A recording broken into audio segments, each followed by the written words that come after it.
मुझे ये नरेंद्र मोदी जी ने, अमित शाह जी ने मुझे मौका दिया है, तो मैं ये मौका इनके बयानों से ये गंवाना थोड़ी चाहूँगा। मैं तो जो हमारी वंदे भारत स्पीड है ना ट्रेन की, 160 किलोमीटर है, उसी स्पीड से पंजाब की रेलवे की डेवलपमेंट होगी और मिनिस्ट्रीज भी, चाहे वो अभी कुछ ही दिनों में हम हलवारा एयरपोर्ट है वो प्रधानमंत्री जी शुरू करेंगे, और बाकी भी वंदे भारत, चाहे वो फिरोजपुर से चंडीगढ़ को चले, चाहे अमृतसर साहब से वंदे भारत चले चंडीगढ़ को, ये सब हमने अभी तो करना, तो शुरुआत किया है, अभी तो रेस के ऊपर पैर रखा है। भगवंत मान जी मत घबराइए, आप पैसे संभालने वाले बनिए। इतने पैसे हम लेके पंजाब में आएंगे, आप सिर्फ अपने ऑफिसरों को और अपने मंत्रियों को ये कह के रखो भाई ये पैसे लगा दो। ਮੈਨੂੰ ਲੱਗਦਾ ਨਹੀਂਗਾ, क्योंकि डेवलपमेंट के लिए तो डेवलपमेंट के लिए तो कोई अड़चन आनी नहीं चाहिए, क्योंकि ये तो पंजाब की डेवलपमेंट है। मैं तो फिर कह रहा हूँ भी मैं सारा कुछ, ये पंजाब के सीएम भगवंत मान जी वो लीड लें, उनको, क्योंकि मुख्यमंत्री तो वही हैं भाई, इस टाइम तो लोगों ने उनको मालिक बनाया हुआ है पंजाब का, तो उनके बगैर तो यहाँ कोई पैर नहीं रख सकता। किसी चीज, देखो देश के गृह मंत्री अमित शाह जी के होते बिल्कुल भी किसी को चिंता करने की जरूरत नहीं है, और अमित शाह जी ऐसे होम मिनिस्टर हैं, ये एक भी इंसिडेंस हुआ नहीं था। ये एक इंसिडेंट सिर्फ, वो भी बिल्कुल हर जगह पकड़ में आगे थे। ये एक गाड़ी सुबह 7:30 बजे लेके वहां से भाग गया, तो इसकी फोटो भी जारी हो गई थी। ये मैं समझता हूं भी अब इनका हाल देखना क्या होगा। अमित शाह जी का और प्राइम मिनिस्टर साहब ने सीधा कहा है भी इनको जवाब दिया जाएगा, और ऑपरेशन सिंदूर भी अभी जारी है, बंद नहीं हुआ। ये अपना अब ये जितने भी लोग इसमें मिले हुए थे, चाहे डॉक्टर थे, चाहे प्रोफेसर थे, चाहे लेडीज थी, इनका नामो निशान मिट जाएगा। ये हमारी देश की तरफ देखना चाहते हैं। अरे वहाँ गरीब लोग बेचारे, साथ में कोई चल रहा था, कोई रोड पे था, तो आप मतलब लड़ना है तो हमारी फौज से लड़ेंगे ना। पाकिस्तान का कैसे नहीं हाथ, और किसका हाथ है? सीधा पाकिस्तान का हाथ है। जब बाढ़ आई बहुत ज्यादा, मेरी अपनी है ये, जब बाढ़ आई बहुत ज्यादा पिछले दिनों, बहुत ज्यादा, तभी पंजाब पुलिस ने भी यहाँ पे काफ़ी पैरामिलिट्री फोर्सेस 50 के ऊपर टुकड़ियाँ मंगवाई थी। उस बाढ़ के दौरान काफ़ी वेपन, काफ़ी कुछ है उसमें, बाढ़ के बहाने, जब क्योंकि लाइनें अपनी वो फेंसिंग टूट गई थी, उसके दौरान काफ़ी असला भेजा है। तो लेकिन आप अंदाज़ा लगाइए ना, 3000 किलो मतलब 300 क्विंटल जो है वो पकड़ा गया है।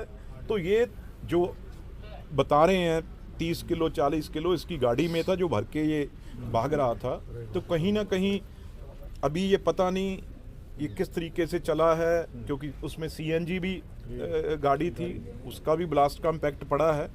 तो इसलिए, लेकिन पाकिस्तान को और इनको प्राइम मिनिस्टर साहब ने और अमित शाह जी होम मिनिस्टर ने क्लियर बता दिया है, बोल दिया है भाई इनका नामो निशान जो है, इनकी अगली पीढ़ियों तक का नामो निशान मिट जाएगा। देखो मैं क्लैरिटी से ये बता दूं, बिहार इलेक्शन है जो, क्योंकि हम हमेशा कहते हैं जहाँ पे हमारा सबसे जो मास्टर स्ट्रोक खेलने वाले, हमारे जो सबसे बड़े कंपेनर हैं राहुल गांधी, जहां वो पहुंच गए, तो वहां पे बीजेपी की जीत को कोई रोक ही नहीं सकता। वहां तो उन्होंने यात्रा की है, और जहां यात्रा की हो तो वहां तो एक एक सीट बीजेपी के और एनडीए के पक्ष में आएगी, क्योंकि उनकी पार्टी ये कहती है भी जितनी देर राहुल गांधी जी हमारे पार्टी में हैं उतनी देर हमारे कोई भी चांस नहीं है, और हमारे नरेंद्र मोदी जी देश के प्रधानमंत्री इसी तरीके से बनते रहेंगे।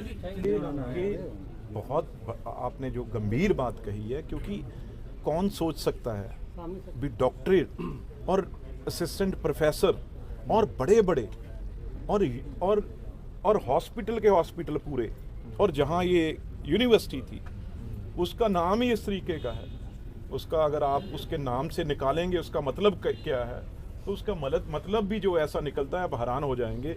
इस तरीके की वहाँ पढ़ाई होती थी, इसीलिए थोड़ी बहुत ही, क्योंकि इनके ऊपर शक नहीं कर सकते भी ये तो यार डॉक्टर तो है जो मरीज का इलाज करने वाला है, जहां जख्म है उसे ठीक करने वाला है, लेकिन ये ऐसे दरिंदे निकले।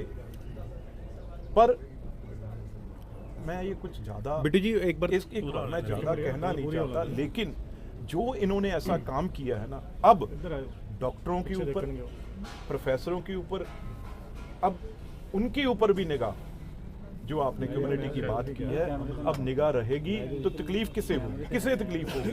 ये दो चार आदमी सारी कम्युनिटी को खतरे में डालते हैं और दिक्कत में डालते हैं। पंजाब में भी इस तरह के पंजाब में तो रोज ही हो रहा है जी। पंजाब में कहाँ गोली नहीं चली?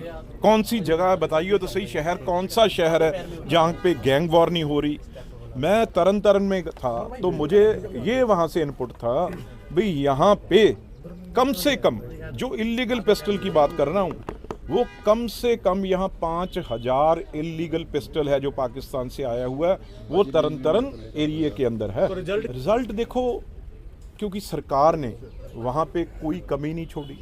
सरकार ने मतलब यहाँ तक जब एसएसपी को, इलेक्शन कमीशन को सस्पेंड करना पड़ा, आप अंदाजा लगाइए भी वहाँ पे कितनी बड़ी कानून को तोड़ा होगा, कितने लोगों को उठाया होगा, तब ये फैसला लिया। नहीं, एक आईपीएस ऑफिसर को इतना बड़ा फैसला कभी लेते देखा नहीं है जो यहाँ देखा गया।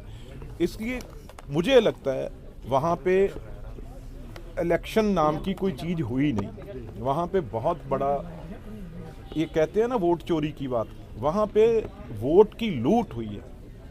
वोट चोरी नहीं हुआ, वोट की लूट हुई है। और ऐसी खतरनाक इलेक्शन, इस तरीके से गंदी इलेक्शन पंजाब में कभी किसी ने देखी नहीं थी।